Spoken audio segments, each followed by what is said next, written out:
Salut, j'espère que vous allez bien. J'ai pas encore totalement retrouvé mon rythme d'une vidéo par semaine, mais j'essaie de revenir sur YouTube petit à petit. Et dans ma dernière vidéo, j'avais fait quand même une assez longue pause de plusieurs mois, donc je vous ai fait un petit update pour vous dire un peu où j'en étais. Et je me suis dit que ce serait pas mal de faire aussi un petit update sur l'aspect professionnel et sur l'aspect entrepreneuriat, parce que mon activité a énormément évolué en un an depuis septembre dernier. Donc j'avais envie de vous dire un petit peu où j'en étais. Vu qu'au moment où je tourne cette vidéo, on est le 1er septembre, je me disais aussi que cette période de rentrée était assez propice à faire un petit update aussi sur le plan professionnel. Donc dans cette vidéo, dans un premier temps, je vais vous donner des petits éléments de contexte pour ceux qui me connaissent pas forcément ou qui savent pas forcément ce que je fais professionnellement. Ensuite, je vous parlerai un petit peu de l'évolution de mon activité depuis son lancement jusqu'à aujourd'hui. Et puis ensuite, je vous parlerai de mon local professionnel dont je voulais vous parler depuis des mois maintenant. Je voulais vous faire une vidéo pour vous annoncer que j'avais pris un local et je voulais vraiment faire une vidéo spécialement juste pour ça. Et finalement, j'ai changé d'avis et je vais l'intégrer à cette vidéo puisque c'est plus si important que ça et vous allez comprendre pourquoi dans cette vidéo. Donc voilà, j'espère que ça va vous intéresser. Donc pour recontextualiser un petit peu pour ceux qui me connaissent pas forcément, je m'appelle Juliette et à côté de cette chaîne YouTube, mon activité principale c'est d'être indépendante en tant que web designer. Donc je crée des sites internet, mais j'ai aussi d'autres petites activités qui sont plus ou moins reliées à ça, comme de la photographie, production vidéo, rédaction web, et aussi un aspect plus branding, communication et marketing.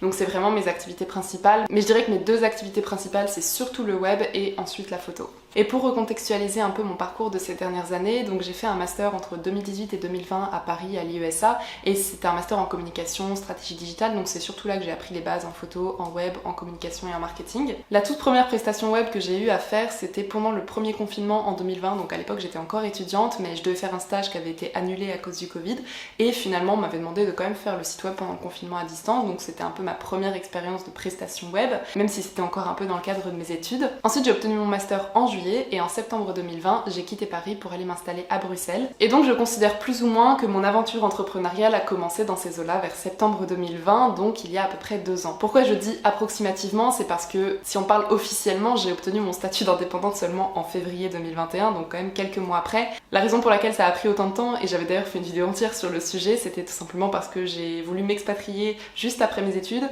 pour créer mon statut d'entrepreneuse dans un pays où du coup je ne connaissais rien sur le plan administratif, et en plus en pleine période de crise sanitaire, donc avec des services administratifs qui prenaient un temps fou à répondre, difficulté d'avoir des rendez-vous physiques, etc., des services téléphoniques saturés. Bref, du coup, j'ai mis des mois et des mois avant d'avoir mon statut. Donc officiellement, j'ai commencé en février 2021, mais officieusement, je considère que j'ai commencé quand je suis arrivée à Bruxelles. Et je pense que ces 2 dernières années, on peut vraiment les couper en deux, parce qu'il y a eu vraiment 2 périodes distinctes. Parce qu'en fait, la première année, ça a été vraiment le moment où j'ai posé les bases, où j'ai vraiment pas eu beaucoup de clients, j'ai pas beaucoup gagné d'argent, enfin vraiment mon activité était un peu au point mort au début, ça a mis beaucoup de temps à se mettre en place et c'est vraiment à partir de septembre 2021 que ça a décollé et là tout s'est accéléré à une vitesse assez folle, donc c'est assez marquant et du coup je vais vous résumer un petit peu ça. Donc pour la période septembre 2020 à septembre 2021, je vais aller assez vite parce que j'en ai déjà un petit peu parlé sur YouTube et je vais plus accentuer sur la 2e année. Mais pour vous rappeler un peu le contexte, donc la première année, au début, donc j'avais pas mon statut, donc je peux pas vraiment travailler officiellement en tant qu'entrepreneuse, mais du coup ce que je faisais, c'est que je faisais des petits sites à gauche à droite pour des copines par exemple, et à partir de février, quand j'ai eu mon statut, là j'ai commencé à faire un peu plus de prestations, mais c'était pas des vrais contrats à proprement parler, dans la mesure où soit c'était des gens de mon cercle proche, donc c'était des petits sites avec des petits budgets que je faisais pour des amis ou pour des connaissances, ou des échanges de services par exemple, et les seules vraies prestations que je faisais, c'était pas des clients à moi en fait, c'était des prestations en tant que freelance pour l'agence de mon copain, parce que mon copain a aussi une agence web, et du coup c'est par le biais de son agence que j'ai pu avoir quand même quelques petites missions qui m'ont permis aussi de me professionnaliser un peu. Mais du coup c'était des missions un peu en side, comme des petits shootings photos pour des sites web, ou bien de la rédaction web, etc. Donc c'était pas des prestations qui m'ont rapporté beaucoup d'argent, et les sites web que je faisais pour des amis, évidemment c'était des tout petits budgets aussi. Donc autant dire que la première année j'ai gagné très peu d'argent, mais je pense que c'était vraiment essentiel dans le sens où c'est ce qui a vraiment posé les fondations de mon business actuel. C'est une période qui a été quand même très enrichissante sur le plan personnel. En fait, je pense que la plus grosse évolution, elle s'est faite en interne, c'est-à-dire que pendant que je faisais ces petites missions, j'avais aussi beaucoup de réflexions sur ok, qu'est-ce que je veux faire concrètement, comment je veux le faire, qu'est-ce que j'ai envie d'avoir comme client, est-ce que j'ai vraiment envie de faire de la prestation de service, si oui, est-ce que je me vois faire ça sur du long terme, etc. En fait, c'est vraiment là que j'ai réfléchi, que j'ai pensé à mon projet et que j'ai pu par la suite le concrétiser. J'ai pu faire mes premières expériences, j'ai pu créer mon portfolio avec justement ces petits sites que je faisais pour des amis, j'ai pu me professionnaliser, etc. Donc cette année-là, ok, j'ai pas gagné beaucoup d'argent, temps, j'avais pas vraiment l'impression de travailler à cette époque-là, j'avais plus l'impression de faire des toutes petites missions ponctuelles, mais je considère vraiment pas que c'était une année de perdue parce que pour moi c'est de cette année qu'a découlé la suite. Et si je peux d'ailleurs tirer une leçon de cette expérience, c'est le fait que quand on veut se lancer en tant qu'entrepreneur, il faut pas espérer gagner de l'argent tout de suite. Les choses peuvent prendre beaucoup de temps à se mettre en place. Ça veut pas forcément dire que ça va mettre 1 an comme moi c'est un exemple. Pour certaines personnes ça peut être 3 mois, pour d'autres ça peut être plus d'1 an. En fait ça dépend des parcours, ça dépend de ce qu'on a déjà, ça dépend de est-ce qu'on a déjà bien pensé notre projet ou pas. Mais en fait, la préparation du projet prend du temps et moi cette année-là c'était aussi bien un tâtonnement et des premières expériences que le moment où finalement j'ai réfléchi concrètement à ce que je voulais faire parce que quand je suis sortie de mon master c'était encore très flou. Cela étant dit, j'en reviens donc à mon parcours pour vous dire un peu ce qui s'est passé donc entre cette première année qui était très lente à démarrer et la deuxième année où finalement tout s'est accéléré. Et la question qui peut venir alors c'est qu'est-ce qui a changé entre la première année et la deuxième année? Qu'est-ce qui a fait ce déclic? Et en fait il y a eu plusieurs choses mais il n'y a vraiment pas eu de solution magique ou de miracle. Je pense que c'est simplement, on va dire comme si j'avais planté des petites graines pendant la première année et qu'elles ont porté leurs fruits en fait au bout d'un certain temps. Mais pourquoi c'est arrivé spécifiquement à cette période-là? Déjà c'est parce qu'à ce moment-là je commençais à être assez sûre de moi et de ce que je voulais faire. J'avais trouvé le nom de mon projet, donc Aska Digital. J'avais trouvé le type de client avec qui je voulais travailler en priorité, le secteur qui m'intéressait. Donc mon projet était déjà plus clair dans mon esprit, j'étais prête à le présenter, à en parler autour de moi. Donc ça évidemment c'est le premier point qui a fait que les choses ont commencé à s'accélérer. J'ai fait mes cartes de visite, etc. Deuxièmement, ce qui a fait bouger les choses, c'est le fait d'officialiser et de parler publiquement de mon activité, alors qu'avant j'en parlais un peu à demi-mot, etc. quand on me posait la question. Mais je le criais pas sur tous les toits, c'était juste mon cercle proche et mes amis qui savaient que je commençais à faire du web. Et du coup, à partir du moment où je l'ai officialisé et que j'en ai parlé sur YouTube, là j'ai commencé aussi à en parler à tout le monde et à me présenter en tant que web designer. Donc ça, évidemment, ça a beaucoup changé les choses. Et le fait d'en parler sur YouTube, d'ailleurs, m'a amené ma toute première vraie cliente. D'ailleurs, Floriane, si tu passes par là, je te fais un coucou. Donc pour vous donner l'exemple de mes premiers clients, parce qu'on sait que c'est les plus difficiles à trouver, je vais pas tous vous les détailler parce que j'en ai quand même eu pas mal, mais pour vous dire mes 3-4 premiers clients, donc la première effectivement, c'était via l'annonce que j'ai fait sur ma chaîne YouTube. La deuxième cliente, c'était parce que j'avais donné une carte de visite à une personne que j'ai rencontrée pendant un événement, et cette personne a parlé de moi à sa sœur qui cherchait quelqu'un pour faire son site web, et du coup en fait c'est sa sœur qui m'a contactée ensuite sur Instagram. Ma troisième cliente, elle m'a contactée via Instagram, donc elle m'a pas trouvée sur les réseaux sociaux, mais je m'étais inscrite sur une sorte de base de données via un groupe Facebook où plusieurs entrepreneuses avaient écrit leur activité, leur nom, etc. et elle a trouvé mes coordonnées là-dessus. Donc ça c'était pour la troisième. Et les 2 ou 3 clients que j'ai eu par la suite, c'était principalement des clients par bouche à oreille de connaissances communes. C'était par exemple des amis d'amis qui me recommandaient, etc. Donc voilà, ça c'était pour l'exemple de mes premiers clients parce qu'on sait que c'est les plus compliqués à avoir. Par la suite, qu'est-ce qui m'a amené le plus de clients? Honnêtement, c'est ni YouTube ni les réseaux sociaux, c'est vraiment le bouche à oreille. Donc quand je dis le bouche à oreille, ça inclut donc soit les recommandations d'anciens clients, soit tout simplement le réseautage quand je vais rencontrer des gens, que je parle de mon activité et puis que des gens parlent de moi à quelqu'un d'autre, etc. Ça c'est vraiment ce qui m'a apporté le plus de clients. Par YouTube, j'ai dû avoir 3 clientes au total, 2 pour le web et 1 pour un coaching, donc c'est pas énorme. C'est vraiment pas par le biais de YouTube que j'ai eu le plus de contrats. Et les cartes de visite, ça a dû m'apporter donc 2 contrats web, dont celle dont je vous ai parlé, et puis un autre qui était intéressé par mes services et donc à qui j'ai donné mes coordonnées via ma carte. Mais il me semble qu'absolument tous les autres, c'était vraiment du bouche à oreille ou des recommandations d'anciens clients. Donc ça c'était pour la partie prospection, comment j'ai eu mes clients, etc. Et le dernier point, c'est la fréquence à laquelle j'ai eu mes clients, parce que ça c'est aussi un truc que j'ai trouvé assez intéressant dans la mesure où c'était vraiment par vague. C'est-à-dire que en fait, j'ai eu plusieurs clients d'un coup, et puis ensuite j'en avais plus pendant une période, et à nouveau plusieurs d'un coup, et ensuite tous mes contrats qui étaient refusés, et ensuite plusieurs d'un coup. Et c'est vraiment la loi des séries à chaque fois, c'est jamais un truc isolé. Donc quand ça a commencé à marcher pour moi, quand j'ai signé mon premier contrat, j'ai dû avoir le contact avec la cliente en septembre 2021, on a dû signer le contrat pour octobre. Donc octobre 2021, j'ai une cliente, ensuite je signe un deuxième contrat, je crois qu'en décembre j'en ai eu 2 nouveaux, donc la période de fin d'année 2021, ça a été un superbe démarrage. Et ensuite, il y a une période super creuse vers janvier-février. Et ensuite, courant février et mois de mars, j'ai eu à nouveau 2 contrats, il me semble. Et puis avril-mai, c'était complètement creux, j'ai eu des tout petits contrats, mais vraiment des petites prestations, mais vraiment pas de gros contrats web pendant 2 mois. C'était une des périodes les plus difficiles d'ailleurs de toute l'année, je pense. En fait, à cette période-là, ce qui a été le plus dur, c'est que j'avais envoyé vraiment beaucoup de devis et aucun n'avait été accepté. Et les périodes comme ça de refus successifs, c'est hyper déstabilisant. Donc ça a été une période un peu dure pour moi. Et puis après, fin mai, début juin, là je commence à avoir un nouveau contrat, puis un deuxième, un troisième, un quatrième, et là ça ne s'arrête plus. Et puis finalement, j'ai eu tellement de contrats en juin que ça a booké tout mon été, et et même là encore en septembre je travaille encore avec les clients qui m'avaient contacté en juin. Il y en avait certains pour qui on a commencé le projet plus tardivement, etc. Mais en tout cas tout le travail que j'ai eu pour juin, juillet, août et même début septembre, je les ai tous signés en juin, donc c'était incroyable, j'avais jamais eu autant de clients d'un coup et c'est pour ça qu'en fait mon été a été super chargé et que j'ai mis du temps à pouvoir me remettre aux vidéos sur YouTube parce que je m'attendais vraiment à ce que l'été soit une période plutôt calme et en fait ça a été tout le contraire. Donc voilà, comme ça j'ai à peu près terminé l'update sur l'évolution de mon activité professionnelle au cours de ces 2 années. Donc je pense que maintenant vous voyez bien pourquoi j'ai dit que c'était vraiment en 2 temps, avec une première année hyper calme et la deuxième année où tout a décollé. Mais donc maintenant la chose que je voulais vous raconter c'est le bureau dont je vous ai parlé en début de vidéo. Bon, la première partie a pris quand même beaucoup de temps donc ce sera malheureusement une vidéo assez longue, mais les 2 sujets sont beaucoup trop reliés pour que je les sépare en 2 vidéos distinctes, donc je voulais quand même aborder ce point aujourd'hui. Donc pour replacer ça dans le contexte chronologique que je viens de vous raconter, pendant toute l'année 2021 et avant même que mon activité commence à démarrer sérieusement, il y avait vraiment cette idée d'avoir un local professionnel qui me trottait dans la tête, déjà depuis je pense le début du printemps 2021, donc au moment où je venais de créer mon statut et où j'avais pas encore vraiment de clients, donc pas encore de vraies rentrées d'argent, donc c'était encore inenvisageable à l'époque, mais j'avais cette idée d'avoir un local professionnel qui me faisait de l'œil en fait pour plusieurs raisons. La première c'était parce que je rêvais d'avoir un espace spécialement consacré à mes vidéos YouTube parce que c'était pas pratique de tourner depuis chez moi, c'est souvent assez sombre, c'était assez petit, assez encombré et du coup j'avais du mal à trouver des espaces dégagés pour tourner. Ça c'était la première raison. La deuxième raison c'est parce que dans mon activité comme je l'ai dit je fais aussi de la photographie et je rêvais d'avoir un studio photo parce que des fois je devais faire des shootings pour des produits cosmétiques par exemple dans mon salon, aménager un studio photo dans mon salon qui était tout petit et ça mettait un bazar abominable et c'était vraiment pas pratique donc je rêvais d'avoir un espace spécial pour la photo. Et aussi parce que je rêvais d'avoir un bureau à moi pour accueillir mes clients. Bon, avoir un bureau quand on n'a pas encore de clients c'est un peu ambitieux, mais voilà, c'était un truc qui trottait dans un coin de ma tête et j'espérais vraiment pouvoir avoir ça un jour.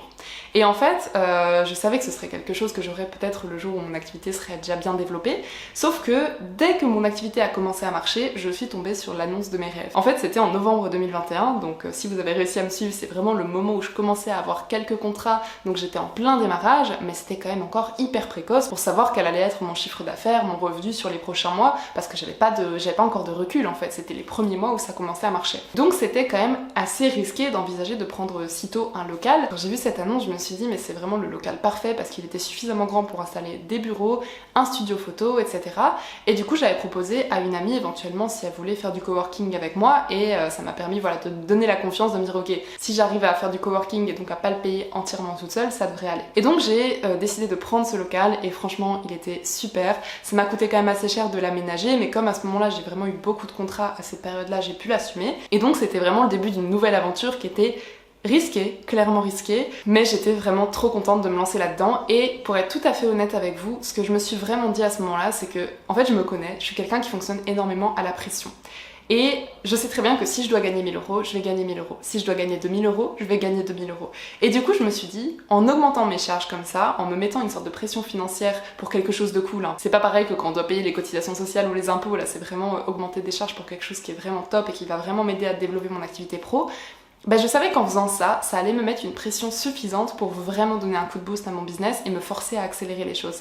Et sur ce plan-là, ça a trop bien marché. Mais je dois vous avouer que mon euphorie est très vite retombée parce que j'ai eu plusieurs mauvaises surprises. La première mauvaise surprise, ça a été que l'acoustique était très mauvaise et je m'en étais pas rendu compte quand j'ai visité le local. Peut-être parce qu'il n'était pas aménagé de la même manière et que ça résonnait moins quand je l'ai visité, mais en tout cas, j'avais pas du tout fait attention à l'acoustique. Et en fait, mon projet d'en faire un studio de tournage pour mes vidéos YouTube tombait complètement à l'eau. Donc ça, c'était la première grosse déception parce que c'était une des raisons principales pour lesquelles je voulais un local. La deuxième mauvaise surprise que j'ai eue, et ça c'était vraiment pas de chance, c'est qu'en fait c'était une reprise de bail. Donc du coup j'avais pas vraiment de protection par rapport au prix du loyer, enfin c'était un bail qui en soi existait depuis 2018, c'est un bail commercial de 9 ans, et j'étais repreneuse du bail. Donc j'ai pris le local en décembre 2021 et en fait il a augmenté une fois en janvier à cause de l'indexation et ensuite en février à cause de l'ajustement du prix du gaz, parce que vous savez que cette année le prix de l'énergie a explosé en début d'année et en fait j'en ai fait les frais parce que j'avais signé un bail donc à 645 € par mois et un mois et demi après il est passé à 770 € par mois, ce qui est quand même une différence énorme. Et ça m'a foutu un coup énorme et un énorme coup de pression. C'était vraiment injuste en fait, c'était injuste, c'était vraiment pas de chance. Et j'avais pas du tout prévu ça. Ça peut paraître pas grand chose par rapport à une charge qui est déjà quand même assez conséquente, mais en fait quasiment 150 € de plus par mois de charge, c'est énorme quand on y pense. Même si en comparaison à tout le reste c'est pas grand chose, c'est l'accumulation qui fait que c'est beaucoup. Donc on ajoute à ça le prix de l'électricité qui est à mes frais, plus internet, etc. etc. Bah finalement on approche quand même vraiment des 1000 € par mois pour ce local, et c'était vraiment pas du tout ce que j'avais en tête quand j'ai signé le bail. Donc ça malheureusement je n'aurais pas pu l'anticiper, personne n'avait vu venir la flambée du gaz avec les événements qu'il y a eu en début d'année, etc. C'était vraiment un coup de malchance. En fait, cette augmentation a fait que je ne savais pas si j'allais le garder et je m'étais dit ok, j'essaie de le garder 1 an, je développe mon activité, je fais de mon mieux et puis ensuite on verra si je le garde ou si je le rends, parce que de toute façon c'est pas compliqué de le rendre, c'est juste des reprises de bail. Et j'avoue que cette augmentation du prix m'a foutu un gros coup, mais j'ai quand même assumé, j'ai réussi à payer mon loyer tous les mois jusqu'à présent, donc ça fait quand même 8 mois et demi que j'assume ce local malgré cette augmentation. Ensuite finalement la fille à qui je devais faire du coworking, elle a trouvé un contrat en interne dans une entreprise où du coup elle bossait sur place la plupart du temps, donc elle avait plus beaucoup de jours dispo pour venir faire du coworking avec moi. Du coup ce que j'ai fait c'est que j'ai quand même réussi à trouver une autre coworkeuse, mais en fait je proposais des journées à 20 € et du coup 20 € 1 à 2 fois par semaine, bah ça me payait même pas un sixième du loyer, donc c'était toujours ça de prix mais c'était vraiment pas énorme. Et le dernier point qui était positif et négatif à la fois, c'est que comme vous le savez j'ai déménagé, je me suis éloignée du centre de Bruxelles et c'était vraiment un déménagement au coup de cœur, donc c'était pas prévu et ça tombait quand même assez mal pour mon bureau, puisque moi qui étais à 15 minutes en bus, vraiment dans un quartier juste à côté de mon bureau, et bah, je me retrouvais à être à presque 1 heure en transport et du coup à être vraiment dépendante de la voiture et de mon copain pour qu'il me dépose au bureau. Donc même d'un point de vue logistique ça tombait super mal parce que je me suis quand même pas mal éloignée géographiquement. Donc voilà, autant dire que les premiers mois ça a été assez chaotique et j'ai été vraiment pleine de doutes, et je me souviens cette période de janvier-février où j'avais pas beaucoup de nouveaux contrats et où c'était assez difficile, je me rappelle vraiment de la panique et de l'anxiété dans laquelle j'étais à la fin du mois, donc quelques jours avant de devoir payer le loyer, où je me disais mais là tout l'argent que j'ai gagné ce mois-ci il va partir dans mes loyers en fait, et du coup j'étais toujours en panique de me retrouver à zéro en chaque début de mois. Et d'un côté comme j'ai dit c'était aussi pour me booster, et ça a fonctionné parce que c'est comme ça qu'en février j'ai pris la résolution de me lancer dans du coaching et de l'accompagnement individuel pour entrepreneurs, et c'est comme ça que j'ai pu développer une nouvelle activité. Bon ensuite quand j'ai été débordée de projets web j'ai dû mettre de côté cette activité, mais c'est quelque chose que j'ai beaucoup aimé faire et que je continuerai sans doute par la suite. Et du coup pendant quelques mois j'ai quand même réussi à avoir un petit supplément de revenus grâce au coaching, et j'avais même des séances de coaching qui se passaient à mon bureau, donc ça le rentabilisait aussi un petit peu. Donc en soi je considère qu'il y a eu des choses qui étaient vraiment pas de chance, il y a des choses qui n'auraient pas forcément pu être prévues et où j'ai quand même eu des déceptions qui auraient été difficiles à anticiper, mais je considère vraiment pas que c'était un échec dans la mesure où déjà j'ai toujours su l'assumer, et ensuite parce que vraiment je pense que mon business n'aurait jamais évolué aussi rapidement si j'avais pas eu cette pression supplémentaire, parce que vraiment tous les mois je me demandais comment gagner plus d'argent, comment réussir à avoir plus de clients, et en fait ça me poussait à me surpasser tout le temps, et je pense vraiment sincèrement que sur ce plan là ça a été super efficace. Ensuite pour les points positifs, il y a le fait que quand je passais des journées à travailler là-bas j'étais vraiment 10 fois plus productive que quand je travaillais depuis chez moi, donc ça c'était super chouette, et d'autant plus que parfois du coup je faisais du coworking et c'était super stimulant de pouvoir travailler avec d'autres entrepreneuses qui étaient à peu près au même niveau que moi, etc. Donc ça c'était vraiment top. Aussi il a été super utile à certains moments, notamment quand j'avais des shootings photos. Par exemple là cet été j'ai fait un shooting photo pour une future boutique en ligne et il y avait plus de 300 produits cosmétiques, etc. à prendre en photo, donc un stock énorme de cartons à accumuler dans le local et un shooting à la chaîne pendant 2 jours, et franchement si j'avais dû faire ça chez moi ça aurait été un calvaire.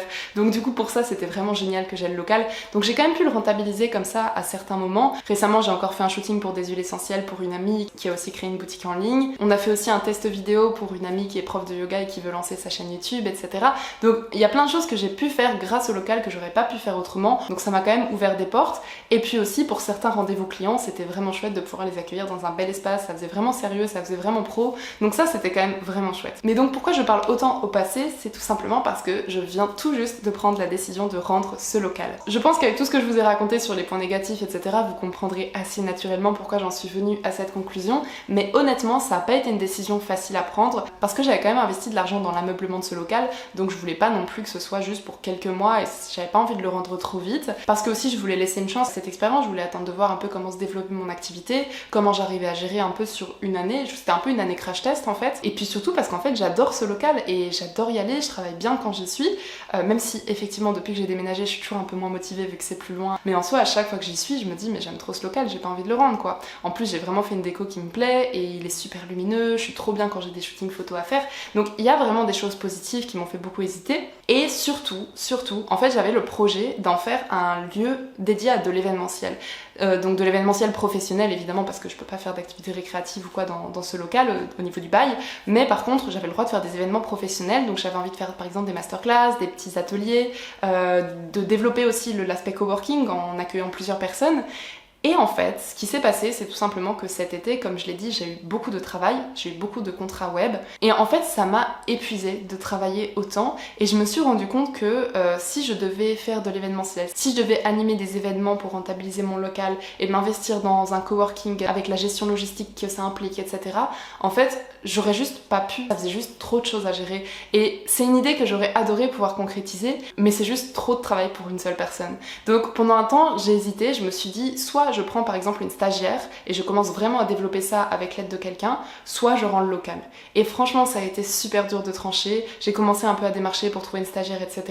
Et j'avais vraiment envie, je sais pas ce qui s'est passé, mais en tout cas là, à la fin du mois d'août j'ai eu un déclic où je me dis là j'ai juste envie d'être libre, j'ai pas envie de me mettre des nouveaux poids, des nouvelles responsabilités, et ça aurait été une super expérience, ça aurait été super enrichissant, et je pense que j'aurais adoré vivre cette expérience de prendre une stagiaire, de pouvoir travailler au bureau avec elle, etc.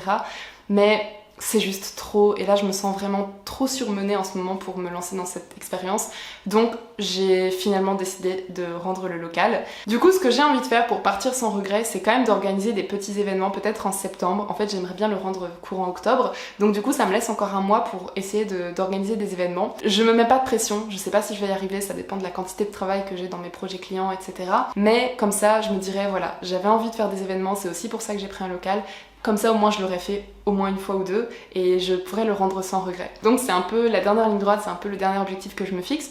Et maintenant ce qui me stresse surtout c'est de trouver un repreneur, parce que pour les appartements on a l'habitude, on déménage souvent, enfin tout le monde connaît, mais c'est vrai qu'un bail commercial, enfin moi je connais beaucoup moins ce marché, je sais pas s'il y a beaucoup de demandes, je sais pas si ça se trouve facilement, et du coup tant que j'ai pas trouvé de repreneur je peux pas partir et je dois continuer à l'assumer. Donc voilà, c'est un peu ce qui me stresse. Du coup maintenant que j'ai pris la résolution de le rendre, c'est j'espère que je vais y arriver assez vite, parce que une fois qu'on a décidé de rendre quelque chose, on n'a pas envie que ça traîne quoi. Donc voilà, tout ça pour en arriver à cette grosse résolution de la rentrée, et je conclurai en disant que maintenant que j'ai pris l'habitude de payer presque 1000 € de charges tous les mois pour ce local, en fait je pense que je suis capable de le faire, de continuer de les mettre de côté le premier du mois. Je me suis dit si j'ai pu le faire pendant presque un an, je devrais pouvoir continuer à générer ce chiffre, et je me dis que si j'arrive à mettre cette somme de côté tous les mois, en fait je vais réussir à me faire une épargne de sécurité, un peu d'argent à investir, et en fait je vais pouvoir vraiment avoir beaucoup plus de confort et beaucoup plus de sécurité en l'espace de quelques mois seulement. Et je crois que c'est vraiment le fait de penser comme ça qui m'a motivée, puisqu'en soi un des objectifs c'était de propulser mon activité, que maintenant mon activité marche bien, donc je considère que là-dessus l'objectif est atteint.